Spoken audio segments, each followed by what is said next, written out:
তোমরা সবাই এই চিকেন রেসিপিটা দেখে ভীষণভাবে ভালোবাসা দিয়েছো। আর বিনয় এবং শ্রেয়সী তোমরা রেসিপি জানতে চেয়েছো, তো বলে দিই তোমাদেরকে যে এটা chicken shredded with chili flakes.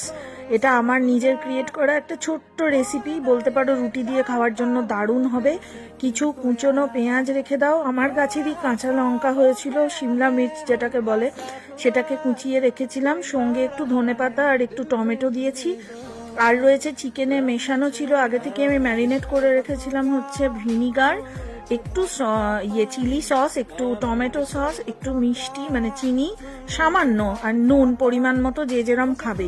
সাথে যখন আমি করছিলাম তখন দিয়ে দিয়েছিলাম ওই যে পিৎজার দোকান থেকে পাওয়া যে ছোট ছোট পাউচগুলো, সেইটা দিয়ে দিয়েছিলাম। ওটা বোধহয় সিজনিং এর জন্য যেটা থাকে আর কি, মশলাটা। আর তার সাথে চিলি ফ্লেক্সের গুঁড়ো সব নিয়ে একসঙ্গে মিক্স করে জাস্ট সাদা তেলটা গরম করে তার মধ্যে ডাইরেক্ট দিয়ে দিলাম।